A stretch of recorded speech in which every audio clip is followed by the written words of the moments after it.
ಜೈಲಲ್ಲಿ ಪ್ರಜ್ವಲ್ ರೇವಣ್ಣ ಬಳಿ ಮೊಬೈಲ್ ಪತ್ತೆ ಕೇಸ್ಗೆ ಸಂಬಂಧಪಟ್ಟ ಹಾಗೆ ಡಿಐಜಿ ಜಿನೇಂದ್ರ ಕನಗಾವಿಯಿಂದ ತನಿಖೆ ಚುರುಕುಗೊಂಡಿದೆ. ಪರಪ್ಪನ ಅಗ್ರಹಾರ ಜೈಲಲ್ಲಿ ಪ್ರಜ್ವಲ್ ಬಳಿ ಮೊಬೈಲ್ ಪತ್ತೆ ಕೇಸ್. ಈ ಕೇಸ್ಗೆ ಸಂಬಂಧಪಟ್ಟ ಹಾಗೆ ಡಿಐಜಿ ಜಿನೇಂದ್ರ ಕನಗಾವಿಯಿಂದ ತನಿಖೆ ಚುರುಕಾಗಿದೆ. ಜೈಲು ಎಸ್ಪಿ ಸ್ಟೇಟ್ಮೆಂಟ್ ಪಡೆದಿದ್ದಾರೆ. ಡಿಐಜಿ ಪರಪ್ಪನ ಅಗ್ರಹಾರ ಎಸ್ಪಿ ಹೇಳಿಕೆಯನ್ನ ದಾಖಲು ಮಾಡಿಕೊಂಡಿದೆ. ಇನ್ನು ಎಸ್ಪಿ ಅಂಶುಕುಮಾರ್ ಹೇಳಿಕೆಯನ್ನ ದಾಖಲು ಮಾಡಿಕೊಳ್ಳಲಾಗಿದೆ. ಬ್ಯಾರಕ್ ವಿಸಿಟ್ ವೇಳೆ ಅಕ್ರಮ ಕಂಡು ಬಂದಿರಲಿಲ್ಲ. ಮೊಬೈಲ್ ಯಾರು ಕೊಟ್ಟರು ಅಂತ ಗೊತ್ತಿಲ್ಲ ಅಂತಾನೆ ಹೇಳಿಕೆಯನ್ನು ನೀಡಿದ್ದಾರೆ. ಎಸ್ಪಿ ಮೊಬೈಲ್ ಕೊಟ್ಟಿದ್ದು ಯಾರು ಅಂತ ಗೊತ್ತಿಲ್ಲ ಅಂತ ಹೇಳಿಕೆಯನ್ನು ನೀಡಿದ್ದಾರೆ. ಪ್ರಜ್ವಲ್ ರೇವಣ್ಣ ಯೂನಿಫಾರ್ಮ್ ಧರಿಸದ ಬಗ್ಗೆಯೂ ಕೂಡ ಹೇಳಿದ್ದೆ. ಎಎಸ್ಪಿಗೆ ನಿಗಾ ವಹಿಸುವಂತೆ ಹೇಳಿದ್ದೆ.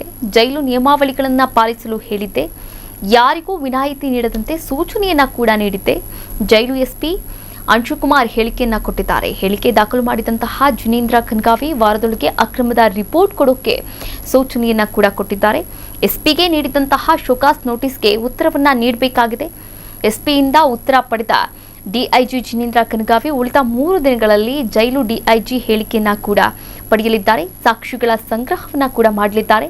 ಆ ಬಳಿಕ ಜೈಲು ಅಕ್ರಮದ ವರದಿ ಡಿಜಿಪಿಗೆ ಸಲ್ಲಿಕೆ ಮಾಡಲಿದ್ದಾರೆ ಡಿಐಜಿ ಜಿನೇಂದ್ರ ಅವರು.